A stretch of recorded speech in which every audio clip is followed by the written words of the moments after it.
परमेश्वर के वचन भजन संहिता 110 अध्याय के 2 वचन में परमेश्वर का वचन कुछ इस तरह से कहता है, यहोवा तेरे पराक्रम का राजदंड सिय्योन से बढ़ाएगा और तू अपने शत्रुओं के मध्य में शासन कर। आज के वचन से हम सीखेंगे कि कैसे हम इस पृथ्वी पर रह करके राज्य कर सकते हैं।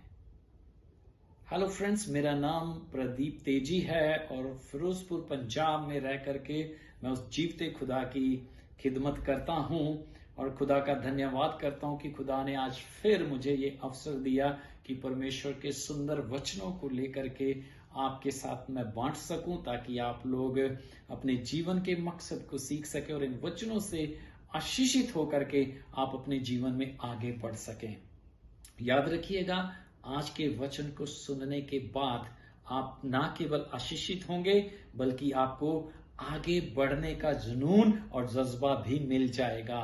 सो ध्यान से सुनिएगा और हो सके तो अभी इस वीडियो को आप शेयर कर दें, ताकि दूसरे लोग भी जब इस वचन को सुने वो भी आशीषित हों और जाने इस पृथ्वी पर आने का उनका मकसद।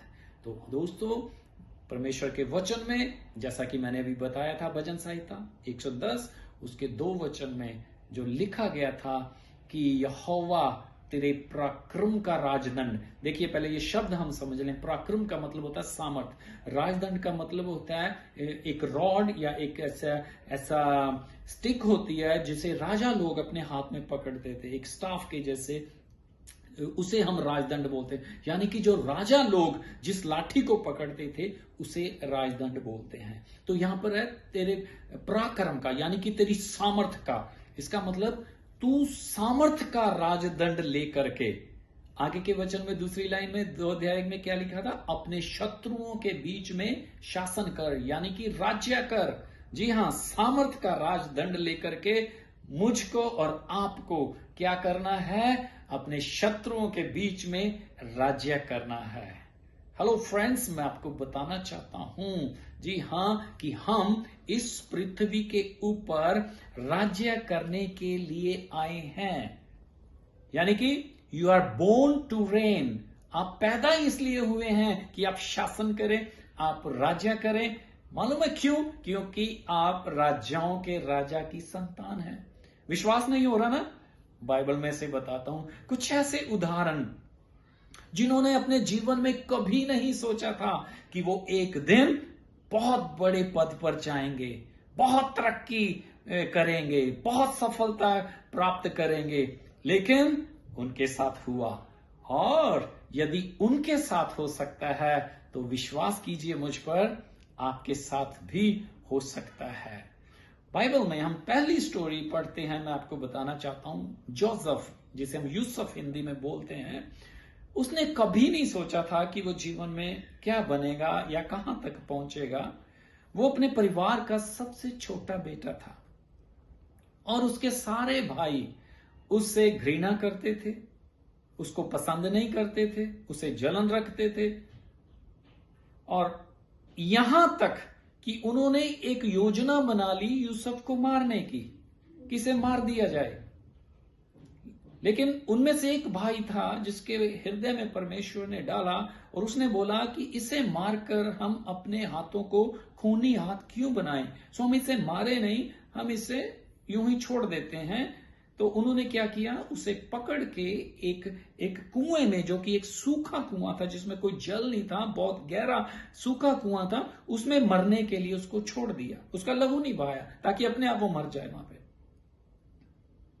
सोचिए ना, एक व्यक्ति कुएं में पड़ा हुआ मरने के लिए।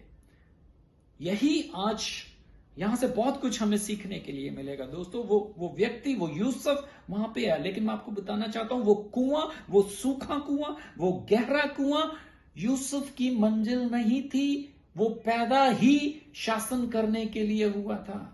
अगर उसकी मंजिल वो कुआं होता, वो गहरा कुआं, वो अंधकारमयी कुआं, वो सूखा कुआं, तो वो वहीं मर जाता, वहीं गल सड़ जाता। आपके लिए पहला संदेश, पहला मैसेज मेरा यही है, एनकरेजिंग वर्ड मेरा यही है कि आप जहां पर भी हैं, आप मरने के लिए नहीं है, आप वहीं पे जीने के लिए नहीं है, आप वहीं पे गलने सड़ने के लिए, थमने के लिए नहीं है दोस्तों। यूसुफ वहां से निकाला गया, चाहे कैसे भी है, उसको वहां से निकाला गया, फिर वहां पे बेच दिया गया और वो वहां से मिस्र में पहुंच गया, और वहां पर भी कोई अच्छा उसका सफर नहीं था। बहुत ज्यादा उसने संघर्ष किया, बहुत बुरे हालातों में से होकर के वो गुजरा, बहुत बुरे दिन उसने देखे, बहुत से दोष उसके ऊपर लगे, और उस काम की सजा उसको मिली जो उसने किया ही नहीं था। उसे जेल भी जाना पड़ा। और मैं आपको एक और बात बता दूं कि उसकी मंजिल जेल भी नहीं था। परमेश्वर ने, समय आया, उसको जैसे गहरे कुएं से निकाला, परमेश्वर ने वैसे उसे उस जेल में से भी निकाला। और फिर समय आया, आपको मालूम है, और अगर नहीं मालूम तो आज सुन लीजिए, परमेश्वर के वचन उत्पत्ति में यह लिखा है कि परमेश्वर ने उसे मिस्र देश का, यानी कि इजिप्ट जो कंट्री है, मिस्र जो देश है, वहां का प्रधानमंत्री बनवा दिया। हालेलुया। यही तो संदेश है दोस्तों, आपके लिए मैसेज है, एनकरेजिंग मैसेज, कि आप राज्य करने के लिए पैदा हुए हैं। यूसुफ ने कभी नहीं सोचा था कि वो मिस्र देश का प्रधानमंत्री बनेगा, सबसे ऊंचे पद पर यूसुफ जाएगा, जो कि गड्ढे में फेंक दिया गया था, जो जेल में डाल दिया। हो सकता है आपके साथ भी बहुत कुछ बुरा हुआ हो, बुरे हालातों का आपको भी सामना करना पड़ा हो, आपके ऊपर भी दोष लगे हों, लेकिन हिम्मत मत हारिए, विश्वास मत छोड़िए, खुदा के ऊपर भरोसा रखिए। एक दिन आप भी ऊंची पदवी पर जाएंगे, आप भी सफल होंगे, आप भी राज्य करेंगे, आपका अपना बिजनेस होगा, आपका नाम होगा, आप भी आदर सम्मान के साथ जिएंगे। ये सब कुछ यीशु मसीह के नाम से आपको मिलेगा, क्योंकि आप पैदा ही इसके लिए हुए हैं। You are born to reign. दूसरा उदाहरण मैं आपको बताना चाहता हूं, एस्तर रानी का। जी हां, द क्वीन एस्थर, इसको हम बाइबल में पढ़ते हैं।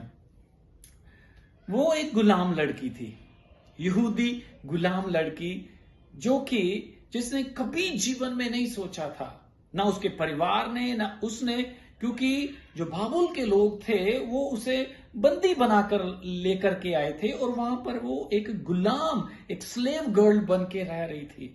लेकिन परमेश्वर की योजना एस्तर के लिए कुछ और थी, और जब समय आया, खुदा ने कुछ ऐसा काम किया, कुछ ऐसे मार्ग निकाले कि वो लड़की उस गुलामी से निकलती निकलती, उस गुलामी के जो बंधन थे उसमें से निकलती निकलती एक दिन, आपको मालूम है, वो फारस देश के राजा की महारानी बनी। जी हां, a slave girl became a queen. एक गुलाम लड़की फारस देश की महारानी बनी। जैसे यूसुफ एक गुलाम था, कैदी था, वो मिस्र का प्रधानमंत्री बना, वैसे ही एस्तर एक गुलाम लड़की महारानी बनी। यही तो मैं आपको समझा रहा हूं दोस्तों, हिम्मत मत हारिए, एक दिन आपका समय आएगा, और बहुत जल्दी आएगा, और समय आ रहा है जब आप भी ऊंची पदवी पर होंगे। जी हां, एस्तर ने कभी नहीं सोचा था कि वो महारानी बनेगी। अरे जिस देश में वो एक गुलाम लड़की है, एक गुलामी का जीवन जी रही है, उसी देश के अंदर वो सबसे ऊंचे सिंहासन के ऊपर बैठेगी, राज्य करेगी। लेकिन खुदा है ना, जिसको वो उठाता है उसे कोई गिरा नहीं सकता। तीसरा उदाहरण बाइबल में है दाऊद का। आपने उसके बारे में भी सुना। दाऊद को भी उसके भाई पसंद नहीं करते थे।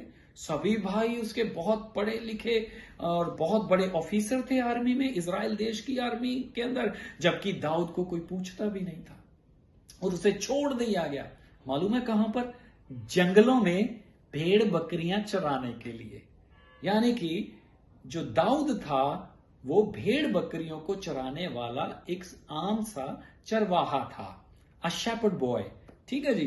अब वो वही था, और उसकी मंजिल वो जंगल था, उसने जंगल में ही अपना जीवन बिताना था और वहीं पे उसने बूढ़े होना था। सारी उम्र उसने भेड़ बकरियां चरानी थी और फिर वहीं पर ही उसने एक दिन मर जाना था। लेकिन अगेन परमेश्वर की योजना तो कुछ और थी। जैसा मैंने बताया भजन संहिता 110:2 में, तू अपने शत्रुओं के मध्य में शासन कर, राज्य कर।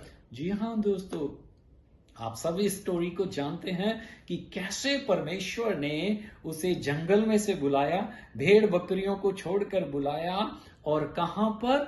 इज़राइल देश के सिंहासन के ऊपर उसे राजा के रूप में अभिषेक किया और दाऊद बना इज़राइल देश का राजा एक आम चरवाहा से। तो दोस्तों, कुछ तो आप सीख रहे हैं ना कि कैसे खुदा ने एक कैदी लड़के को, यूसुफ को कैद में से निकाल के मिस्र देश का राजा बना दिया। एस्तर को, जो एक गुलाम लड़की थी, उसे फारस देश की महारानी बना दिया। दाऊद, जो कि जंगलों में भटकने वाला एक चरवाहा था, उसे वहां से निकाल के इज़राइल देश के सिंहासन पे बिठा के उसे राजा बना दिया। तो जब खुदा, ऐसे और भी बहुत से उदाहरण है, लेकिन मैंने बोला था 3 उदाहरण, बहुत सटीक उदाहरण, बहुत जबरदस्त उदाहरण है, इतने ही काफी है आपको आगे बढ़ने के लिए। दोस्तों, जब मेरा खुदा इन तीनों को ऐसी परिस्थितियों से निकालकर, जहां पर कोई उम्मीद नहीं थी, कोई आशा नहीं थी, उन्हें ऊंची ऊंची पदवियों पर, सिंहासनों के ऊपर बिठा सकता है, तो बाइबल में लिखा वो परमेश्वर किसी का भी पक्षपात नहीं करता। अगर उसने यूसुफ के साथ किया, उसने एस्तर के साथ किया, उसने दाऊद के साथ किया, तो मेरा खुदा आज भी हजारों लाखों लोगों के साथ ऐसा करता है, करता रहेगा और वो आपके साथ भी करेगा। अगली बारी आपकी है। बस ये याद रखिएगा, आप शासन करने के लिए इस दुनिया में आए हैं। एक दिन आपका साम्राज्य होगा, आपका बहुत बड़ा बिजनेस होगा, आप बहुत बड़ी पोस्ट के ऊपर होंगे और सभी लोगों के बीच में, इवन कि आपके शत्रुओं के बीच में, भजन संहिता 110:2 के अनुसार आप अपने शत्रुओं के बीच में भी शासन करेंगे और वो लोग भी आपके अधीन होंगे और आपका पद उनके ऊपर होगा।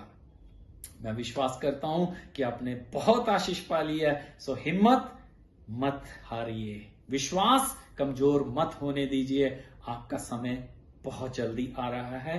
परमेश्वर इन वचनों के द्वारा दोस्तों आपको ब्लेस करे। आगे बढ़ते चले जाइए, कभी जिंदगी में रुकना नहीं, आगे बढ़ते चले जाना। हाँ, अगर आशीष पाई है, प्लीज फिर रिक्वेस्ट कर रहा हूं, इस वीडियो को शेयर कर दें। चैनल सब्सक्राइब नहीं किया है तो आप कर दें। फेसबुक, इंस्टाग्राम पे भी हमें फॉलो करें ताकि ये सारे वीडियोस आपको कैसे ना कैसे पहुंच जाएं और आप आगे दूसरों को पहुंचा सकें।